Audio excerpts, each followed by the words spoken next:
وہ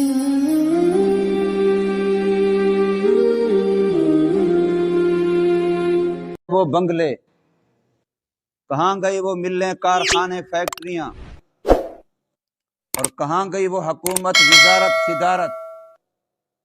مٹی کا ڈھیر نظر آئے گا، کچھ بھی نہیں ہوگا۔ اور پھر خصوصاً وہ لوگ جو قوم من حیث القوم حق کو جھٹلاتے تھے، انبیاء کو جھٹلاتے تھے، دین کو جھٹلاتے تھے، چاہے وہ کسی بھی نبی کے زمانے میں ہوں، ان کے حالات کو دیکھو کہ آج ان کا کوئی تذکرہ کرنے والا نہیں ہے۔ ہم یہ کہتے ہیں، بڑی جرت سے کہتے ہیں، اگر قرآن مجید میں ان کا تذکرہ نہ ہوتا تو دنیا ان کا نام بھی نہ جانتی ہوتی۔ اگر آج ان کا تذکرہ چلو مذمت کے انداز میں بھی، قوم لوط، قوم نوح، اگر آج ان کا تذکرہ قوم عاد اور قوم سمود، اگر کسی انداز میں تذکرہ موجود ہے تو یہ بھی قرآن کی مرہون منت ہے۔ اگر قرآن میں ان کا ذکر نہ ہوتا تو دنیا میں آج ان کو جاننے والا کوئی بندہ نہ ہوتا کہ فرعون کون تھا، حامان کون تھا، شداد کون تھا، نمرود کون تھا، جانتا ہی کوئی نہ ہوتا۔ حالانکہ اپنے زمانے میں قارون کے خزانوں کی چابیاں قرآن کہہ رہا ہے کہ مضبوط تکڑے پہلوان بندوں کی ایک پوری جماعت اگر اٹھانا چاہے تو نہ اٹھا سکتی۔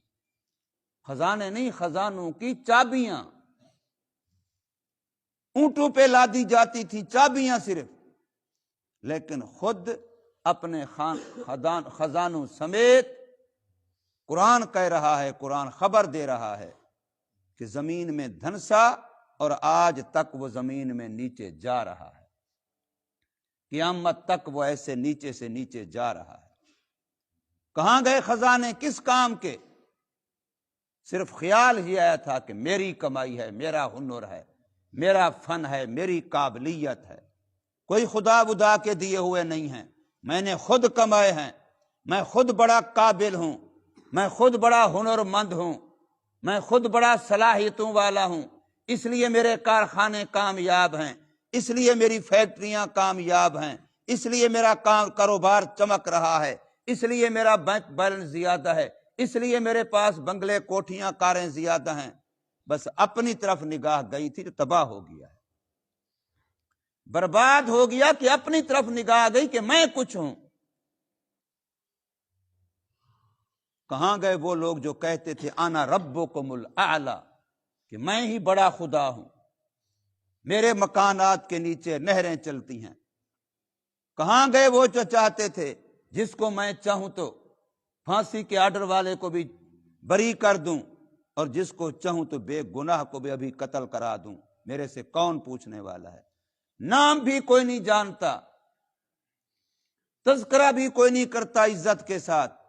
جب بھی کوئی تذکرہ ہوتا ہے تو حکارت کی نگاہ سے ہوتا ہے، لعنت کے ذریعے سے ہوتا ہے، ددکارا ہوا ہوتا ہے۔ کسی کافر سے کافر، دنیا میں کسی کافر کے بچے کا نام بھی آپ فرعون نہیں سنیں گے۔ چلو مسلمانوں کو تو نفرت ہے، کافروں کو نہ ہوتی، بڑی حکومت والا تھا، بڑی طاقت والا تھا، کوئی کافر سے کافر بھی ایسا بد کافر نہیں ہے جو اپنی اولاد کا نام فرعون رکھے، نمرود رکھے، حامان رکھے، شداد رکھے، قارون رکھے۔ ایسے نفرت ہے ان سے، انسانیت نے نفرت کی، صرف مسلمانوں نے نہیں، انسانیت نے نفرت کی ہے۔ تو اس سے پتہ چلتا ہے کہ ان واقعات کو، ان حالات کو دیکھ کر کے ہم عبرت حاصل کریں، اس سے ہم نصیحت حاصل کریں۔ تذکرہ آج بھی ان کا ہو رہا ہے، اور رحمت کے ذریعے ہو رہا ہے، عقیدت اور مودت کے ذریعے ہو رہا ہے، جن کا شاید دنیا میں کوئی بینک بیلنس کا نام و نشان نہیں تھا، کوئی فیکٹری کاروبار نہیں تھا۔ حضرت بلال رضی اللہ تعالی عنہ، حضرت سلمان فارسی رضی اللہ تعالی عنہ، صہیب رومی، وہ روم کا عربی نہیں ہے، سلمان فارس کا ہے، بلال حبشے کا ہے، مکے مدینے کے رہائشی نہیں ہیں، صحابہ کے خاندانوں میں سے، قریش میں سے نہیں ہیں، بنو ہاشم میں سے نہیں ہیں، بکتے بکاتے غلام کہیں کہیں سے بیچارے ہاتھ در ہاتھ مکہ مدینہ پہنچے ہیں، لیکن حق کے ساتھ وابستہ ہوئے، سچے نبی کے ساتھ وابستہ ہوئے، سچی قرآن کلام کتاب کے ساتھ وابستہ ہوئے، سچے ایمان کلمے کے ساتھ وابستہ ہوئے، سچے دین سچی شریعت کو مانا ہے، جو آج دنیا میں ان کے نام کا ڈنکا بج رہا ہے۔ کوئی انسان بھی احترام کے بغیر، عزت کے بغیر، عقیدت کے بغیر ان کا نام نہیں لیتا۔ حالانکہ کیا تھا ان کا؟ وہ جسم کے 3 کپڑے تھے۔ میں نے اگلے دن بتایا ہے کہ جس سے ہند و پاک میں، بر اعظم ایشیا میں انگریز سب سے زیادہ لرزتا اور ڈرتا تھا، سید عطا اللہ شاہ بخاری رحمت اللہ تعالی علیہ، ان کا جنازہ کرائے کے مکان سے نکلا، لیکن وقت کا حکمران جس کی حکومت میں سورج غروب نہیں ہوتا تھا، ایک طرف غروب ہوتا دوسری طرف طلوع ہو رہا ہوتا تھا، اتنی بڑی سلطنت کا مالک تھا انگریز، لیکن وہ سب سے زیادہ اس شخص سے ڈر رہا تھا، اس لیے بار بار قید و بند کی صعوبتیں برداشت کرنی پڑ رہی تھی، جیل کے اندر آدھی زندگی گزار دی، لیکن جیل سپرڈنٹ نے دیکھا کہ شاہ صاحب قرآن پڑھ رہے ہیں، اور وہاں سزا کے طور پر جو چکی چلواتے تھے، دانے پسواتے تھے، وہ چکی خود بخود چل رہی تھی، شاہ صاحب صرف قرآن پڑھ رہے تھے۔ یہ لوگ تھے۔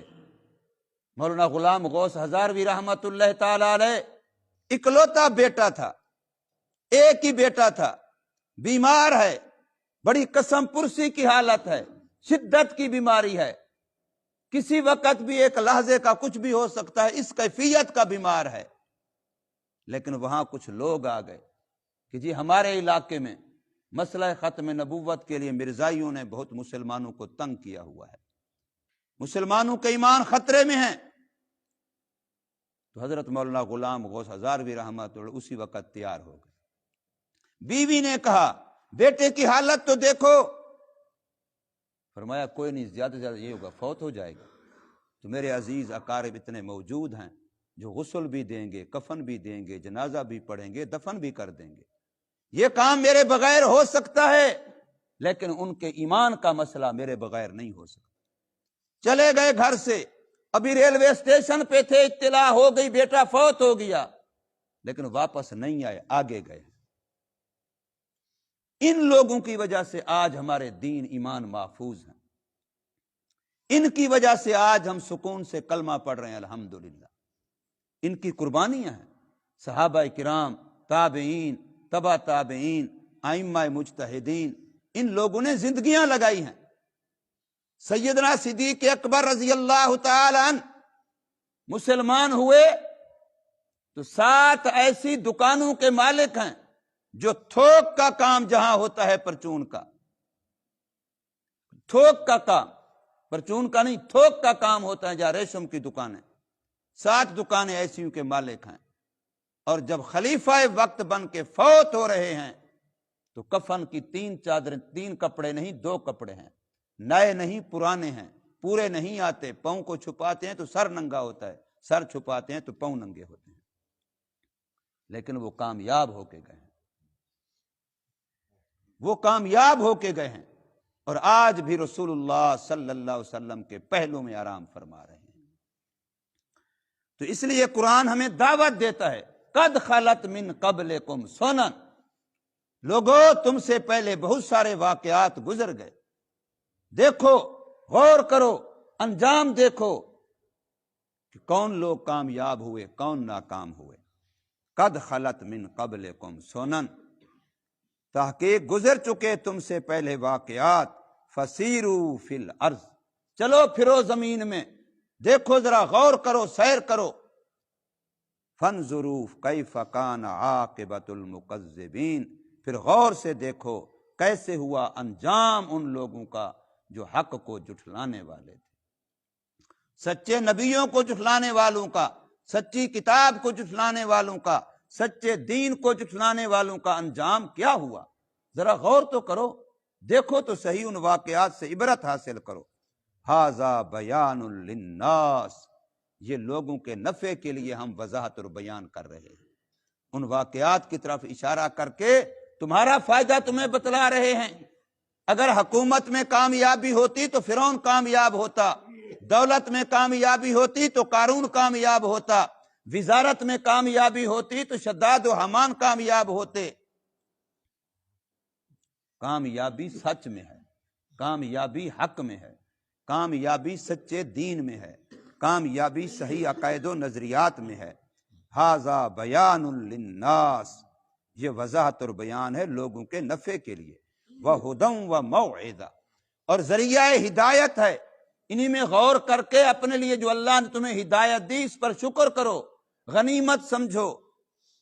ورنہ ہماری کوئی شکلیں اچھی ہیں ان سے، جو آج بھی کوئی گائے کا پیشاب پی رہا ہے، کوئی آج بھی فلاں فلاں چیزوں کو پکار کر رہا ہے اور ان کے سامنے جھک رہا ہے، اور اللہ ہمیں اپنے سامنے سجدے کی توفیق دیتا ہے.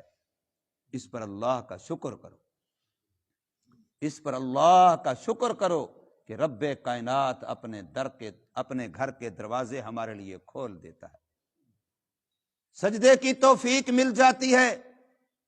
تو فرمایا یہ ہدایت ہے اور نصیحت ہے للمتقین، ان لوگوں کے لیے جو اللہ سے ڈرنے والے ہیں، جن کے دلوں میں خدا خوفی ہے، جن کے دلوں میں تقوی ہے. تقوی سب سے ضروری چیز، اس لیے قرآن مجید پہلے سپارے کی پہلی آیت میں اللہ فرمایا ھدی للمتقین. اس کتاب سے، قرآن سے، اس کی برکات سے، انوارات سے، فیوزات سے، فضائل اور فوائد سے فائدہ ہوگا اسی کو جس کے دل میں خوف خدا ہوگا. جس کا دل غافل ہے، جس کے دل میں دنیا بھری ہے، جس کے دل میں دنیا کے نقشے بھرے ہیں، وہ نہیں.